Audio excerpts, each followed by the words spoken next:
Hi guys, I'm Woodcraft Hamster and I thought I'd make a bit of a start on my new project, modding my Kent axe. Now as you've seen, this is the axe head I'm going to be modding. I'm not going to touch the axe head today, that's going to stay well over here. And what I'm planning on starting to do is make up the handle or the haft.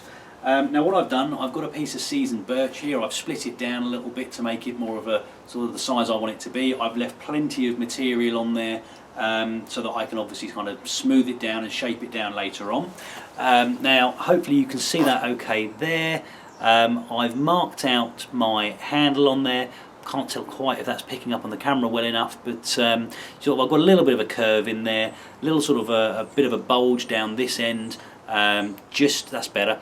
Just to give me something to hold on to if I'm holding on to the end of it. I've left a nice sort of section up here to go into the head itself. I've just put a couple of stop cuts, sort of one here and one down here, just so that I can start off by sort of paring this down a little bit with the axe first of all. Then I'm going to move over to my draw knife. And really that's all I'm planning on doing today, just roughing this handle out, getting it ready so that I can sort of tidy it up a little bit, smooth it down, that kind of thing a bit later on. But what I'll do guys, I'll move the camera a little bit closer in, just so you can get a good view of what I'm doing, and we'll make a start. Right then guys, so here is my piece of wood. I'm going to be using my axe to start with, and the reason I've put these stop cuts in is because there's a curve on here. What I don't want to do is start cutting down, having a piece split off and taking off a part of the handle material that I want to keep. This is just something that I use fairly regularly. It's just a little tip that I find really useful. So what I can do, I can sort of cut down here with my axe, and I don't have to worry about going too far. So all I'm going to do, I'm just going to spend a couple of minutes just shaping this down lightly with the axe. I'm not going to do too much work here, and then we'll move over to the draw knife.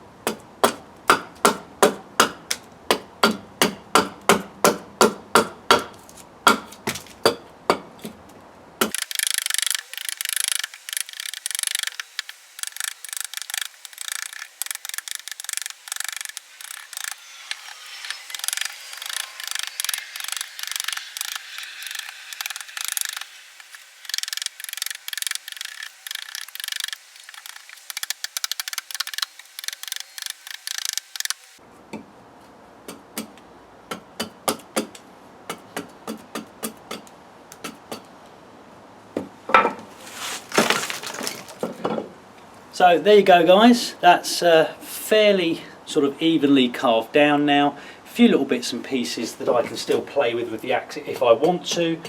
But really that's what I was looking to do, just to remove the majority of that waste material nice and quickly and easily, and using the axe allows you to do that really well. And what I'll do, I'll just move the camera around a little bit and I will show you where we're going to go with the draw knife. Right then guys, so next step is to use the draw knife. You may have seen this in one of my other videos. It's been a long time since I've used this in one of these. It was a draw knife that I got second hand online. I made my own handles for it, which are still holding up really well. It's actually one of my very first videos that I did on my channel, and it's a really good little draw knife. Now the benefit of making something like an axe handle or anything that's got a little bit of length to it, especially if you're just using a carving stump like I do and you don't have any kind of vise or anything like that, is that what you can do, you can actually use your body and the stump to brace the piece of material. You'll take your draw knife and then you can literally carve away to your heart's content. Now I've also got a push knife, which I'll probably pull it. Let me pull that out now so I've got it to hand. Very similar to a draw knife, and it can be used in the same way. This one's made by Mora, and very similar. You can either pull towards yourself like so, or you can actually push it the other way, and that can be beneficial if you're getting bits of wood where the grain's not going quite where you want it to for a pull stroke on the draw knife. You can kind of flip over and you can actually use this as well. Now I'm not going to bore you with the entirety of this process, but what I will do, I'll do a couple of minutes of this, and then I'll sort of finish it off camera.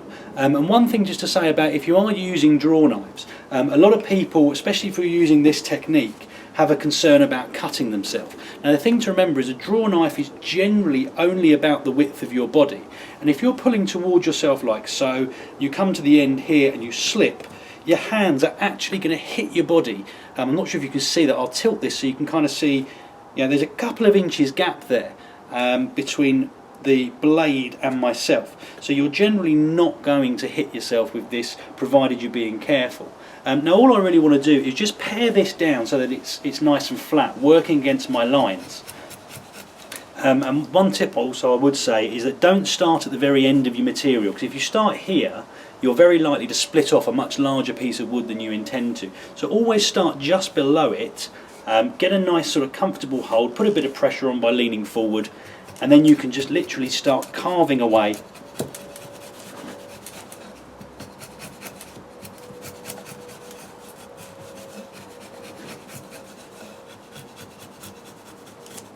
Now that's bringing me very close to my lines, which is brilliant. That's exactly what I want it to do.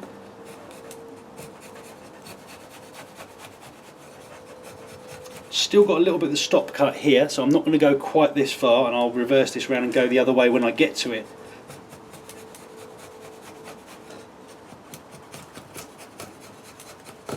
But what you're looking to do is just smooth this piece of material down, so that later on, when you come to tidy it up, you can actually come in from the sides like this and start paring it down, rounding it off, making it much more comfortable. Also, you can also use your knee if you need to, just to brace the wood so it's not moving up and down too much.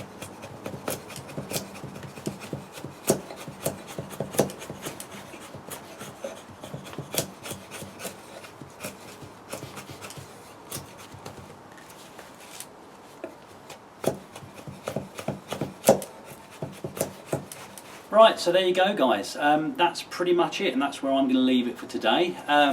Now hopefully you can see the difference between this and what we started with. We've got, we're all the way down to the lines. I've actually gone past them as I was tidying things up, but that's fine, you just can't see them anymore. And again, there's still quite a lot of material here. Hopefully you can sort of see on my hand there, you know, I can't quite get my full hand round this, and the reason for that is we're going to be starting next time to shape this down, round off all these sharp edges, and as we're doing that we're going to be removing more and more material. So if you are making something like this, you just need to remember to leave more material than you think you need on there. If you work it right down to the original lines that you wanted, or if you don't oversize the lines should I say, what will happen is it will end up with a handle or whatever it is you're making that's actually smaller than you intended. Now providing I leave this bit on the top nice and solid, that's absolutely fine, but rather than sort of mess around and have to try and rethink it, I'd rather just keep it, you know, nice and large. Then as I start to shape this down, it will gradually get down to a more manageable size. And even when I finish it, if I find it's too big, I can always just pare off a little bit more or sand it down in some of the large places, and it will be, you know, you can make this handle to suit exactly to your hand, and that way you're making it sort of really comfortable. You're making it ideal for your own use.